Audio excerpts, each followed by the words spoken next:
एक और नई कहानी में आपका स्वागत है। तो शुरू करते हैं। मेरा नाम विक्रम है। मैं मुंबई में रहता हूँ और पढ़ाई करता हूँ। दीपावली के आसपास का समय था और उत्तर प्रदेश जाने वाली ट्रेन में टिकट पाने किसी जंग से कम नहीं था। देर हो जाने की वजह से मुझे वेटिंग टिकट मिला, जो आखिरकार RAC बनकर रह गया, यानी एक सीट पर दो लोग सिर्फ बैठकर सफ़र करने की मजबूरी। मन में सोच रहा था कि पता नहीं दूसरा यात्री कैसा होगा जिसके साथ सीट शेयर करनी है। छत्रपति शिवाजी टर्मिनस पहुंचा तो गाड़ी पहले से ही खड़ी थी।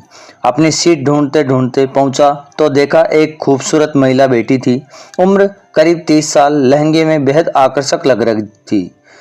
उनकी मुस्कान और आंखों में एक अनोखी चमक थी। उन्होंने पूछा, क्या आपकी भी सीट यही है? मैंने कहा हाँ। उन्होंने तुरंत अपने पैर मोड़ लिए।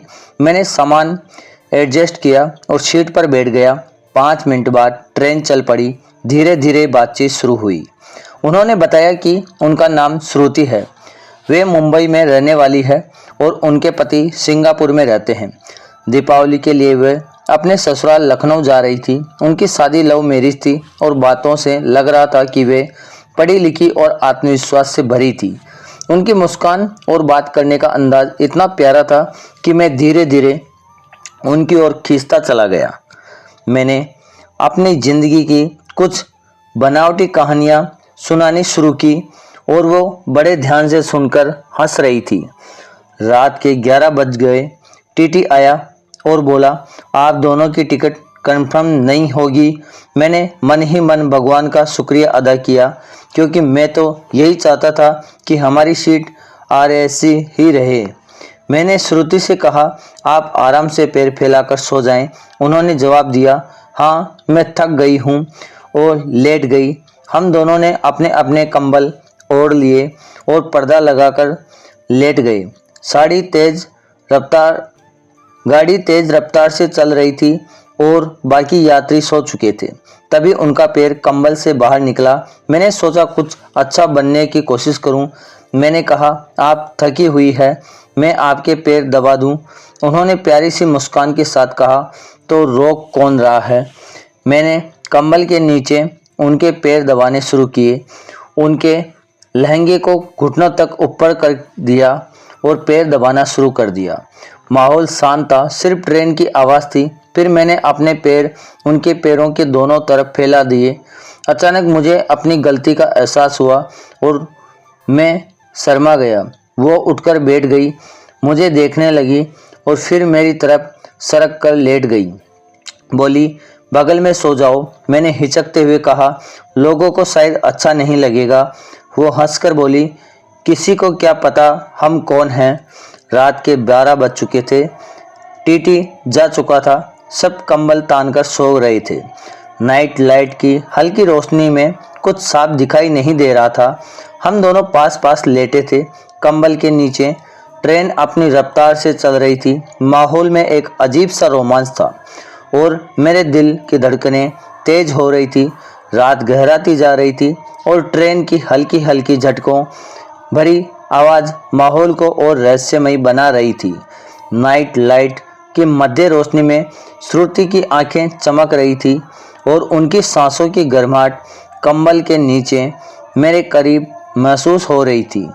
मैं थोड़ा झिझक रहा था, लेकिन उनकी बेफिक्री और आत्मविश्वास ने मुझे भी सहज कर दिया। वो धीरे से बोली, विक्रम, तुम इतना घबराते क्यों हो? जिंदगी को थोड़ा मज़े से जियो। उनकी आवाज़ में एक शरारत थी जो मेरे दिल को और तेज धड़कने पर मजबूर कर रही थी। मैंने हल्के से हंसकर कहा, मैं तो बस सोच रहा था कि कोई देख ना ले। वो मुस्कुराई और बोली, यहाँ कोई नहीं देख रहा, और देखे भी तो क्या, हम बस दो यात्री हैं जो रात गुजार रहे हैं। उनका यह बिंदास अंदाज मुझे और आकर्षित कर रहा था। मैंने हिम्मत जुटाकर कहा, आप बहुत अलग हैं श्रुति। इतनी खुलकर बात करना, इतना कॉन्फिडेंस मुझे अच्छा लग रहा था। वो हंसी और बोली, अच्छा तो तुम्हें और क्या अच्छा लगता है? उनकी आंखों में एक चंचलता थी जो मुझे और करीब खींच रही थी। कंबल के नीचे हमारी बातें अब और गहरी होने लगी थी। मैंने पूछा, सिंगापुर में आपके पति के साथ समय नहीं बिताती? वो थोड़ा रुकी, फिर धीरे से बोली, वो बहुत बिजी रहते हैं, साल में 1-2 बार मिलते हैं। मैं मुंबई में अपनी ज़िंदगी जीती हूँ अपने तरीके से। उनकी आवाज़ में एक हल्की सी उदासी थी, लेकिन वो जल्दी ही उससे उबर गई और बोली, चलो तुम अपनी पढ़ाई की बात करो, कोई गर्लफ्रेंड है या सारा टाइम किताबों में ही डूबे रहते हो? मैंने हंसते हुए कहा, गर्लफ्रेंड तो नहीं, लेकिन किताबों में भी ज़्यादा कुछ और सोचता हूँ। वो हंसी और बोली, अच्छा जी, क्या सोचते हो? कोई राज खोलो। मैंने मजाक में कहा, राज तो अभी बन रहा है इस ट्रेन में। वो ज़ोर से हंसी और उनका हंसना इतना प्यारा था कि बस उन्हें देखता रह गया। रात और गहरी हो चुकी थी। ट्रेन की रफ्तार और कंबल में हम दोनों एक दूसरे के और करीब आ गए। तभी उनका हाथ मेरे हाथ पर हल्के से टच हुआ। मैं चौंक गया। ये तो वक्त ही बताएगा, लेकिन उस रात उस RCT सीट पर 2 अजनबियों के बीच एक अनोखा रिश्ता बन रहा था। तो आपको ये कहानी कैसी लगी कमेंट में ज़रूर बताएं और लाइक एंड सब्सक्राइब करना ना भूलें।